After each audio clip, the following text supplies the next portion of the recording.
Welcome to Stand Alone, where we want to bring you people so that we can have deeper conversations about how we go from ordinary to extraordinary. And today we have a special guest with us. So Joe Camberado, he is the CEO and founder of National Business Capital. You know, Joe, so many people, capital is on our minds today. And what's so great about you is that you're prepared to excel in this time because you started this business in 2007, right before the 2008 recession and crash.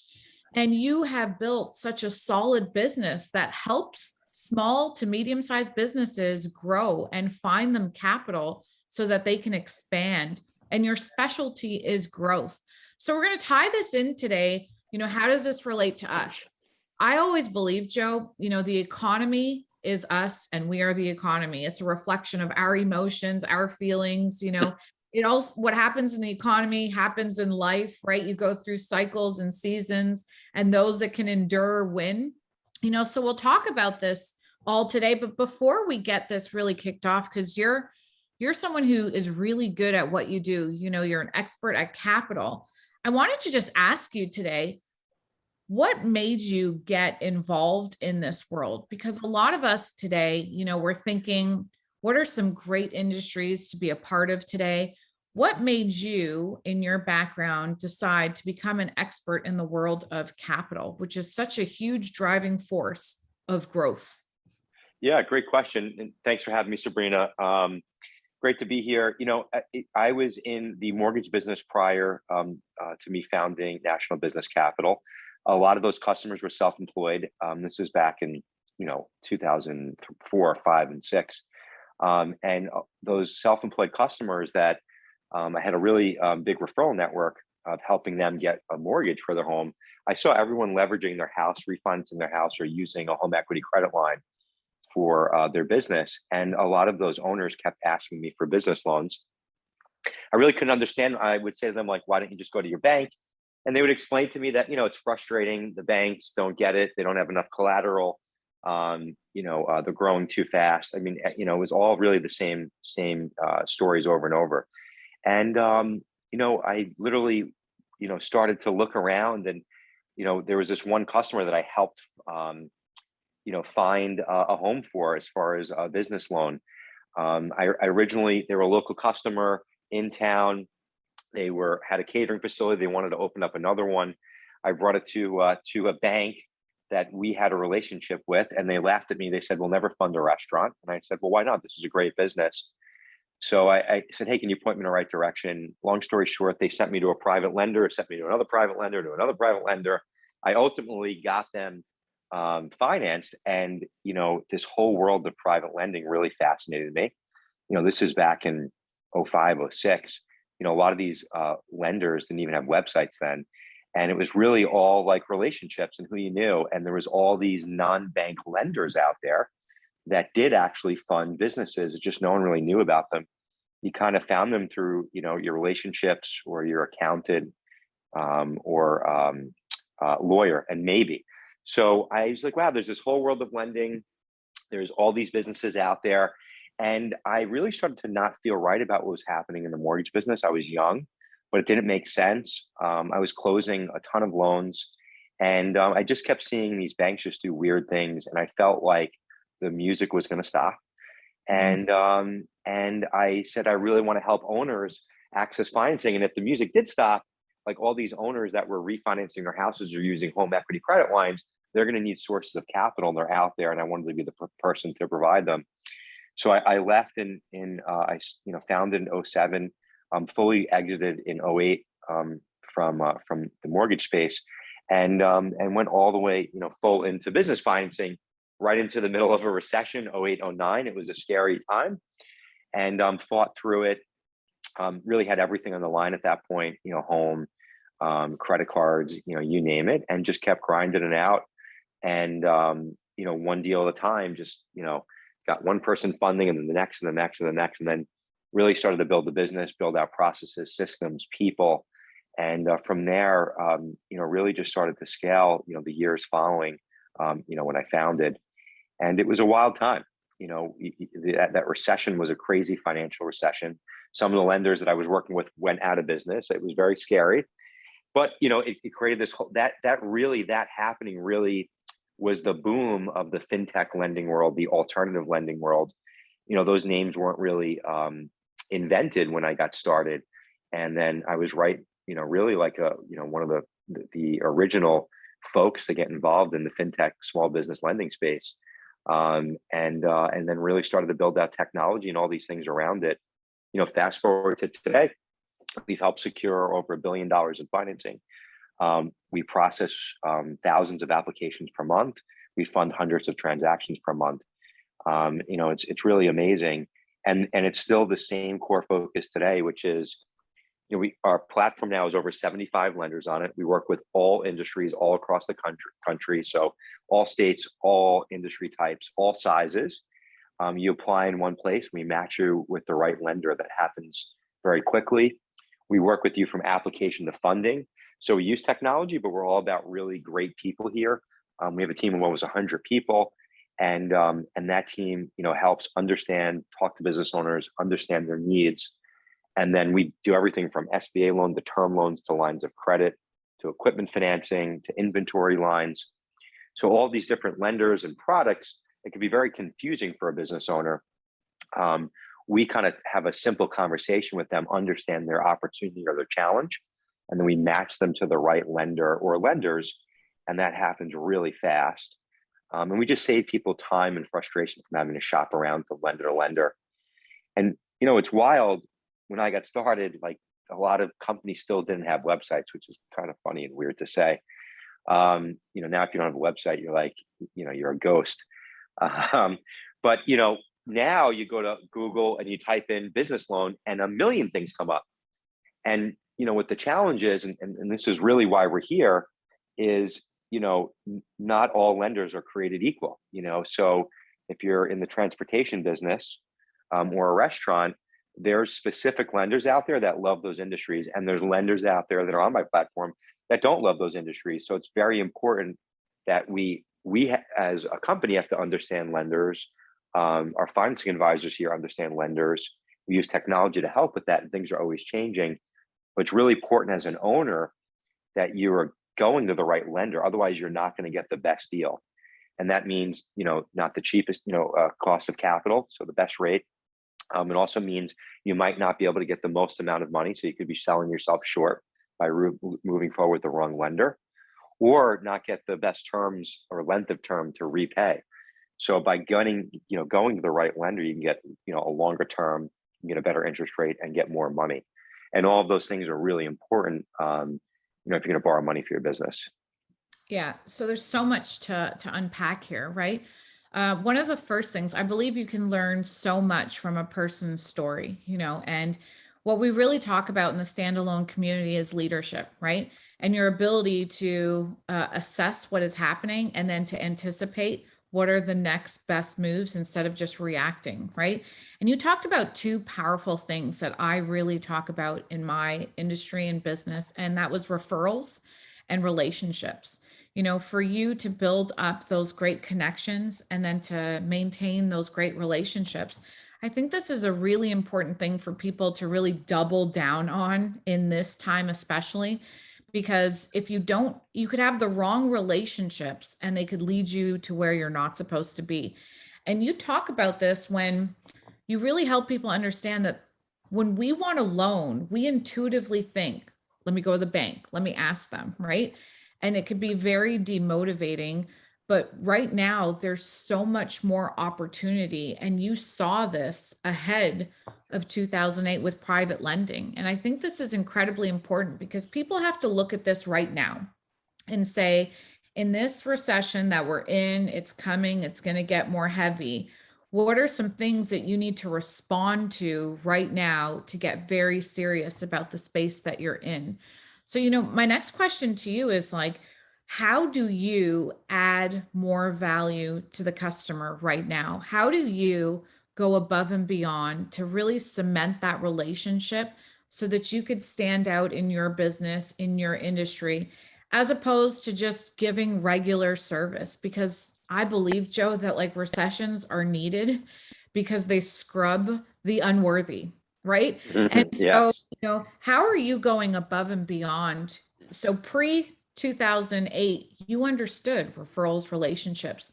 Have you gotten comfortable, or do you guys really dig into this now to know that like this is how we stay ahead of everyone else? Yeah. And and just to answer all, we're going into a very interesting time. I think as a business owner right now, you definitely need to um, have capital as your friend right now. The Yes. businesses with more money are the ones that are going to win going into a rough time. So get your capital ready and straight right now. Build, having capital relationships. Never been a better time. You should, have your local business banking relationship and then have alternative sources. You're going to need it to get through a tough time. And, the businesses that continue to spend smartly can really dominate in a recession. So, what we're committed to helping business owners grow, and that's beyond capital. So we're constantly putting out other things, resources. We started even doing events. We started very small. We're about to really expand it out where owners can kind of show up, and I'm pulling in different resources that explain different things. One right now is about some really cool tax credits that are available that most people aren't taking advantage of, the ERC credits. And then, we're always doing and putting out, I'm doing a ton of content on my Grow by Joe channel, and we're sending those videos out to customers and then inviting customers in virtually, just around all different types of growth tips. Some people don't understand how to use financing as a tool. There's ways to finance equipment, trucks, and still get all of that depreciation year one and not lay out any capital and have a huge tax savings. So we're trying to talk about these different things that owners don't really understand, and don't really know. We also do some really cool things here. We've been #1 top workplace on Long Island 3 years in a row. It's all because we have an amazing culture. So I try and pull in different folks that have helped me along the way, with things, and interview them or do things and sharing those things that we're doing that are really successful, with their customers. I've hired 40 people in the last 18 months. And I hear a lot of people complaining that it's very hard to just hire one person. Mhm. We'll have 15 people start in August, on top of what, we just hired. So, we did a really cool webinar. We invited all of our customers on and just talked about like all the things that we're doing that's helping us hire and win in a market that is, very challenging for most people. So my whole point is to answer your question is trying to do all the great things that we do in our business. And I'm constantly getting out there. I'm a part of YPO, which is Young Presidents Organization. I'm in some other local business groups, in all types of different groups. I'm big in, business and, personal development. So all the things that I learn on the outside of my business, I share with the folks inside my own business and also with our customers who are part of our family, and just trying to give them, anything that can be really helpful. And right, like there's all these little different things that I think, and it doesn't end. You don't just share one thing and then you're a hero for your customers. You really have to commit to it, and we're committed to, and our mission is driving growth for all. So that goes for our customers and for our employees. So we're just constantly doing different things that help us internally here at the company be better, and then externally with our customers. Yeah, and it starts with you, Joe. When I meet successful presidents, CEOs, founders of great companies that are really dominating in their space in their industry, the one commonality that they have is that they don't mess around with their growth, right? And so as they grow as individuals, then it spills over into the people that they're leading and developing. And so I think this is incredibly important for people to pay attention to, because if you're looking to go from ordinary to extraordinary, how serious do you study? How much of a student are you? Because it's so easy to get complacent, right? It's so easy to get jaded by your success. Do you have an example of a time where it's just been so great and you could have just taken it easy, but you doubled down and you worked harder and it took you to the next level? Because Joe, I I love think a lot this of question. people are experiencing this right now. Like, you could have sucked in the past couple of years and you still could have gotten paid. But now going into the next couple of years, oh no, this is not how it's going to be. So do you have an example of when you guys were doing so well and you didn't get complacent? Instead, you as a leader said, no, we're going to like double down right now and we're going to come back and continue to grow. So I really love this question. I actually talk about this a lot with my team and just in general. And, you know, I've always said that when times are good is when you should be investing and doing more. When times are bad, I mean, you got to work hard to figure things out, but sometimes when times are bad, you just got to like wait and get through it. Like that's actually when sometimes you should almost work the least in a weird way, because sometimes when times are bad, like there's just nothing you can do. So like work on yourself, be better, plan. Kind of like COVID, there was a period where there was not much we could do. All of our lenders stopped lending. So we can pretend to work hard and stress ourselves out, or we kind of patiently waited on the sidelines, observed what was going on, and we got back in the game when timing was right. And we worked on other really important things. But when times are good, like, I mean, I've done this repeatedly over the years as my company has grown. You know, it's funny because you say like in business, you're like, oh, when I only get here, everything's going to be amazing. And then you get there and you're like, all right, well, I got here. You got to keep going. But when times are good, and the times that we, you know, had amazing years, crushed at sales, profitability, or whatever, a lot of people would have been out partying. I was out doing things that, you know, made me a better leader. So whether it was personal or business development, I'm in a number of different groups, conferences, I mean, you name it. And then more importantly, the company was doing great. I always, you know, we're in such an ever-changing world, and, you know, and my business with, you know, that's tied to technology, those things are changing quickly. So when times were good, I was always looking to invest in technology and things that could help us do more with less, and then put our smart people here on things that could better use their brain power. So just as you know, my business has grown in those times of greatness, we weren't having a party. We were, you know, reinvesting, you know, heavily into areas that made a lot of sense. And, you know, I think it's easy as an owner, you know, when, you know, it's a lot of work and you just have to expect that and know that. And, you know, a lot of times people really can't handle the success. So when times are good, or they've, you know, made more money than they've ever thought they could have made, it's like they go into instant party mode or spending mode or luxury buying mode versus like, hey, before you just run to that, you know, before I started, you know, spending on things, I doubled down, reinvested in the company, and made sure that if I was going to do anything on the luxury side, personally, that, you know, you know, anytime I've usually done it, I could have done it like a few years prior, but I just went a little bit further and a little bit beyond. And, you know, there was a lot of great lessons learned coming out of 08, 09 recession for me. And, you know, a lot of people said, oh my God, that was the worst time to start a business. I actually think it was the best time to start a business. I immediately out of the gate learned a lot from going through a significant recession. And I learned a lot about business in a very short period of time, and I wouldn't have changed that. Like, I couldn't have been happier that I almost lost my home, you know, in the middle of recession and started a business, because you learn to be resourceful really quickly. But more importantly, when times are good, you go, I know that this could change really effing fast. And before I get like, you know, before I, you know, go into party mode or have a little bit too much fun here, let me just sit back and see what's going on with the world, and see what my next move should be. So it definitely makes you think, that's for sure. Yeah, I think this is a very important conversation, because a lot of people, when they're starting a business, you know, you can go through the easy routes of social media and, you know, try to get information that way. But what you have to understand about social media is like, that's them looking and giving advice at their best. You know, when you really get to know someone and you develop a relationship with someone who's been in business for a long time, you'll learn the most when they go through like their horror stories with you. And and they can really say like, oh no, this wasn't always how it looked. There was some times where, you wake up and everything is like one big question mark, but you double down, you go to work, and you keep at it.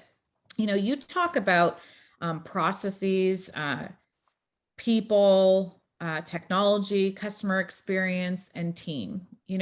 What would you say, especially today, is the role of the team for you guys to really propel yourself into the future? Because I know we're getting very individualistic. I can feel this. America has always been like an individualistic country and nation, but you need to be surrounded by a good team. It's almost like you hedge, it's an insurance policy of your success so that you can really rely on the advice of others. What do you define as a good team? Like, what do you look for in the people that you want to hire to bring into your business? What are some key things that are really important, especially for today? Because we just escaped that great resignation phase, which I believe what we're going to get into right now, Joe, is this phase of you better come correct. Companies will not take you on to their company right now if you are not able to deliver above and beyond. So what do you define as a good team? How important is a team to you in your success now and in the future? Well, the team is absolutely everything. And we're huge with culture here. Like, we actually have a culture team. We have a culture leader. I think there's about 8 people on that culture team. It's not their full-time job. They have their regular position here. And then yearly we change out that team. The culture leader runs for 2 years, and then they replace themselves. And we really run off of our core values. And we're all about, obviously teamwork, integrity, mutual respect. We're committed to change, and we're also committed to having fun while we do all that. So we're really big with obviously people here being motivated, but we're really big with people being, that are mutually respectful, and that are also, accountable. We're very big with accountability. We have a ton of fun here. We have like a really fun, innovative culture, but we're also highly accountable. And what's really cool, just the way our culture is, if you aren't, going to come in and be a high performer and aren't able to adapt and also hold yourself accountable, the culture here is going to eat you up.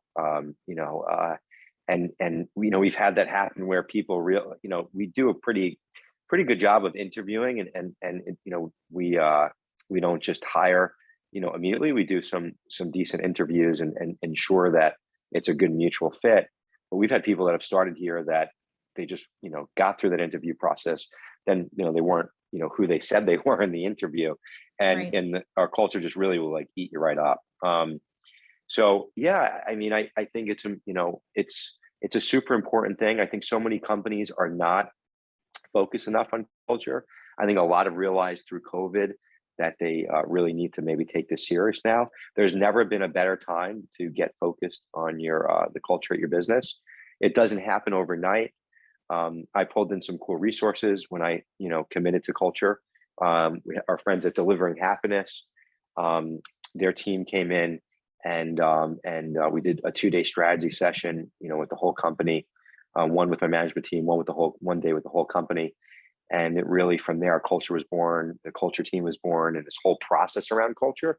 You really got to commit to it, and it doesn't happen overnight. Mm. Um, and because of it, going through COVID, when we all had to, stay at home, we couldn't come in. When we finally came back into the office, it was really towards like the end of 2020. People were still working remote, freaked out. I gave everyone here the option to work from home. Everyone came into the office, which was pretty amazing. And it's how strong, our culture is. And I think it only made our culture stronger going through that crazy time, because I think we all realized how special it was. And that was really, really amazing and nice to see. So, you got to be focused on it now. And, not only, it's great because it's made hiring so much easier. So if you're not thinking about this and you're wondering why it's hard to hire, you got to really relook at your company, your culture, and what's going on. There's something happening that people aren't picking up on, or they're picking up on that there's nothing there. when someone comes into our office, they immediately get the vibe of our culture. And I think the company almost sells itself. And you can also see it looking online, social media, all the stuff that we're doing. But it's also made it really amazing for me to come to work every day. I'm surrounded by amazing people. There was a time when I got started where I looked around, I'm like, who are all these people? All of a sudden the company grows, you've got 50 plus people and you're like, you don't even know half of them. And then, there's a lot of people there that just aren't like, committed to the mission of the company and the vision of the company. And they're not all matching what the culture is. There wasn't even like a culture identified. So that's when it clicked for me that I really need to focus on. That was about 7 or 8 years ago. And since I have, it's been a game changer. And it's also great for the employees too. Everyone appreciates being here. And, when you really nail it, it really is game changing. Yeah, I totally agree. I wanted to really dig into capital because I think that it's very important for us to discuss what's happening right now. Money moves, right? And if it's stagnant, if it's stasis, then that's another problem. But right now, what are your views on cash? What are your views on capital, especially for right now?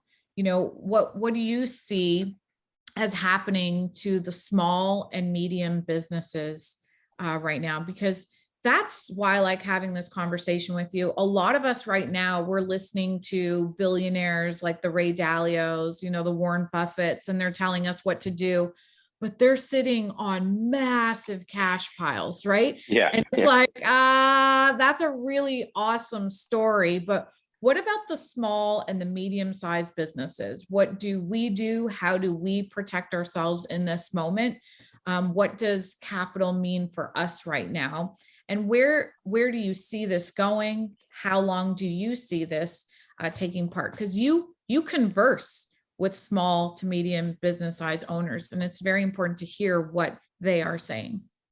Yeah, every day. I think it really is one extreme to the other. You've got some people that have crushed it because of COVID.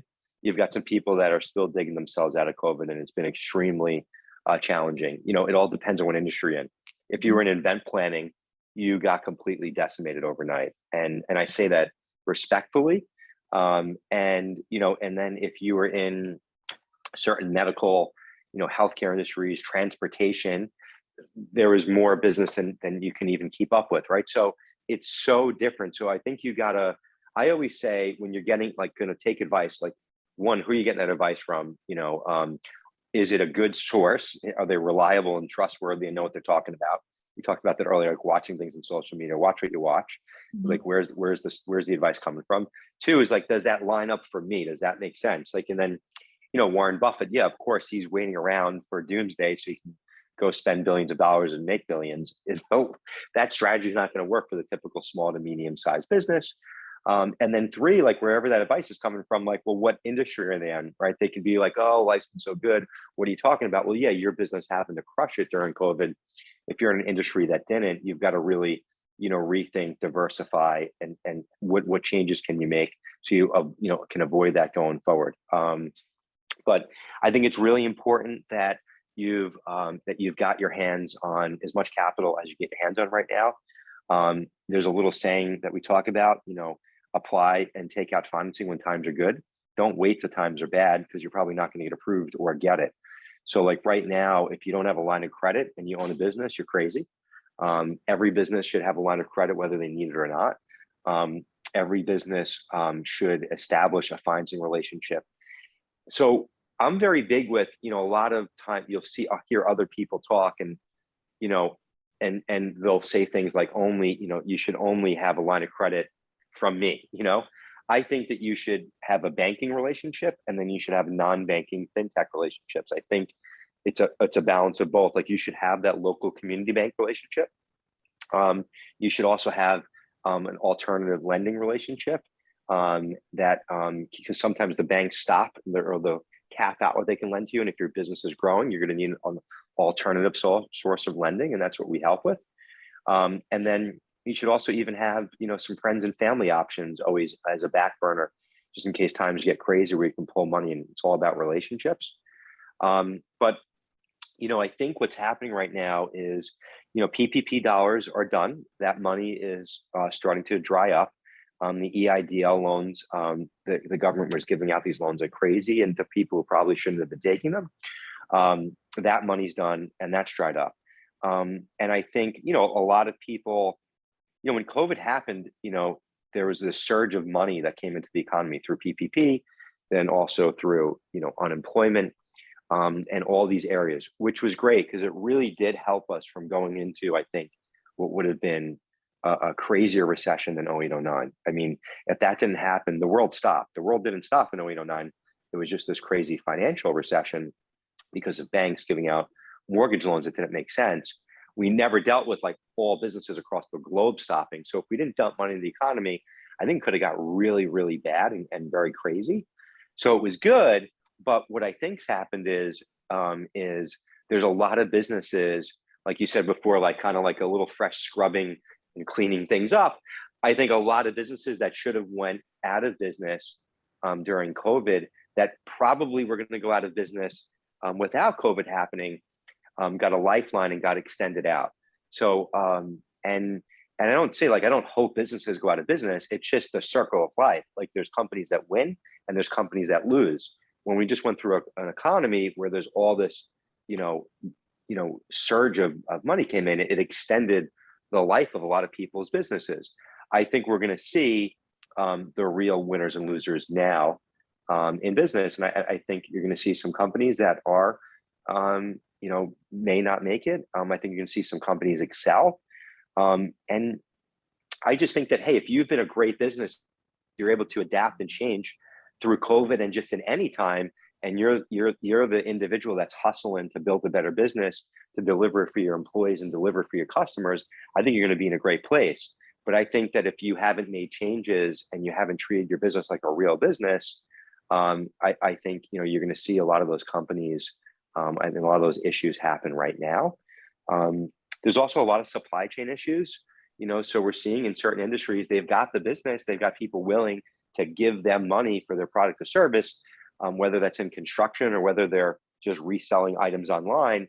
They're just not able to get their products or materials, fast enough. So now with the market kind of pulling in, Bitcoin coming down, there was all this like almost free money or extra abundance of money, and people were kind of making very easy money all over the place.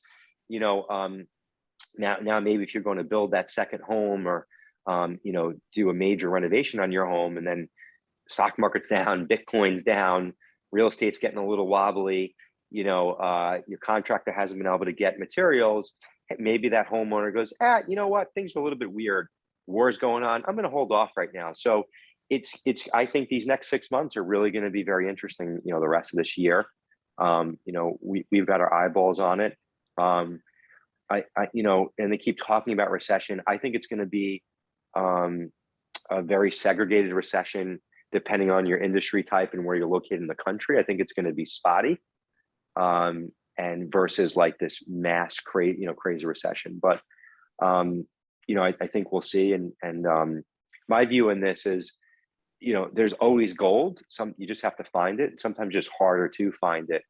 I think all of these economic challenges or situations, I think there's always opportunity in them. You just have to, find that opportunity.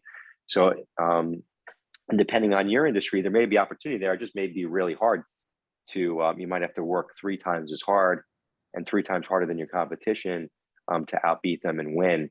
But I think, now is a time to really be paying attention to what's going on in the world, what's going on in your industry, and get really focused on kind of getting clear with, I always like to do these exercises. Well, if this happens, if the world stopped or if there's a pullback, what am I going to do? What are the levers that I'm going to pull, in my business? What would happen? I think you should run through those exercises as an owner, but most importantly, the owner with the most amount of money, the most amount of capital is going to win. So if you have to go through a tough period and you don't have your capital right, you are going to get your butt kicked, and your competition is going to steal as much market share from them as they can. And other people are preparing for this. We're having these conversations live right now with with owners, and the smartest owners are like, yep, I get it. What's the maximum line of credit I can get? How much money can I get access to right now? What does this look like? And they're stacking up their bank accounts, and they're getting after it. We've also seen, you've got some unique things happening. You've got this set of business owners that are baby boomers that are like, starting to exit out of their businesses. A lot of them never really thought about like setting their business up for sale. So there's a lot of opportunities out there to buy businesses depending on your industry. So there's real opportunity out there. And some of those baby boomers that are like, life's short, everything that's happened with COVID, I'm making a move now. Now I'm out, so there's opportunities. We're doing a lot of M&A deals, helping people with financing for that stuff. So there's opportunity. You just got to look for it, and you got to get, clear on what you want to do. But I would be prepared. The worst thing that can happen is, it's like the worst and best thing is that you could be prepared for the worst, and you're all good, and you end up doing that much better. And it's not that, that crazy. I think it can go in a lot of directions right now. And I don't really think anyone knows the answer, but when you start to hear like everyone talk about, they're not really sure what could happen, especially like the biggest and best leaders, like, it's probably time to start paying attention and put a little pen to paper. Yeah, I agree. With capital being more expensive now, the rates are going up. How does this affect people's ability to get a loan right now? Do the qualifications also change as a result of that? Yeah, so it doesn't really change much. And the rates have really gone up the most in mortgage lending. They are going up with certain type of business financial products and programs. But with some, it hasn't changed much. It's become very competitive in the fintech lending space. So some of the rates have actually come down, there's never been probably a better time to apply for financing. Lenders are really competitive for your business. They're also trying to make up for lost time because they weren't lending through COVID. So access to capital is there. But the rates are coming up. I think the rates are coming up on the mortgage side. Hopefully it helps kind of slow down this craziness that's happened in real estate. And things do need to like get back to like a normalized level. So I think it's good, and that will help. I think a lot of owners in a lot of different ways. But the one thing I always say is, if 1 or 2% in an interest rate changes your opportunity as a business owner, I think you may need to rethink that opportunity or what you're looking to use capital for, or maybe need to readjust or relook at your own margins. Because if they're that thin, you've got very little room for error. And if they are that thin, you need to do like ridiculous amounts of volume to make any type of money. So if 1 or 2% in interest rate's really gonna, make or break your opportunity making sense, then maybe you should re-explore that opportunity or figure out a way to make it more profitable or put your money to work elsewhere. Do you ever turn customers away? So, a lot of times people, it's not even that they don't qualify, but it's just not good for them right now. Like, what would be that scenario? And when would you say like, this is not a good move for you right now? Yeah, we do. Our goal is to always provide as many people funding as possible. We have an amazing approval rate. It's like 90+%. That's just because we have so many lenders on the platform. So we really, based on everyone's personal credit's different, their time in business, their amount of sales, their industry, their profitability, whether you're profitable or not. So we have lenders, if you're not profitable, we can go to if you are. So because of that, we have such a great approval rate. But yeah, there's certain times where we just talk through an opportunity. We're like, these things, it's really, tight here. Like, you have zero room for error. Does this really make sense? It's ultimately the owner's decision, but we will point those things out. A lot of times, though, we'll see owners come to us and they think they need one lending product. We'll say, I need a line of credit. I'm looking to buy a piece of equipment. And we'll like say, well, you don't want to use a line of credit for that. That actually get really expensive. We can bring in an equipment lender and finance it over 5 years, low rate, save you a ton of money, and you have a much longer period of time to finance it over. So a lot of times we just see people taking the wrong lending product that can cost them a lot more. And that's really, I think, the value that we bring to the table. You really know your customer. I think just in speaking to, I can say that like for your company, what makes you different is that you have different lenders, and what you guys are really, really good at is just knowing the customer, taking the time to understand them, and then just appreciating their time. So it's not just kind of throwing it out there and seeing who gets approved, but like going and getting very specific and you know, being specialized at your skill set and your exact customer with the exact lender, I think is so big. You know, just to tie everything together, I think that in today's age, you know, it is about standing out. It's not about blending in. You know, what would you say is something about you as a leader that makes you rare? So when Joe is missing from planet Earth, what will we miss? What would be something that would be really hard to replace about you? Because I think that's what we're ultimate calling is for, is, you know, not to blend in, not to be just another number, not to be a statistic, but like, no, you will feel the void when I am no longer here. That's the whole point. I've made such a mark that I will be felt and missed. So what makes you rare? What's going to be the thing that people really miss about you? Oh, it's a great question. I would love for you to ask my team this question. I'd be curious to hear what they'd say. It's actually a fun question. You know, I think what my team would say. I mean, I'm the visionary of the company, so I'm always looking out. I think probably one of my best skill sets, and you mentioned this lightly before, and I saw some stuff on your Instagram, Sabrina. Just I'm very big with anticipating, you know, where we're going, and I think anticipation is a really strong strength in business. And you know, one of my strongest qualities is is futuristic, and it's not just, I don't make this up. Mhm. There's you could take this test. It's like the Clifton Strengths test. I'll send it to you. It's really cool. As an owner, you can take it. It'll give you your top strengths. So one of them is like the future. I'm very big with like looking out to the future and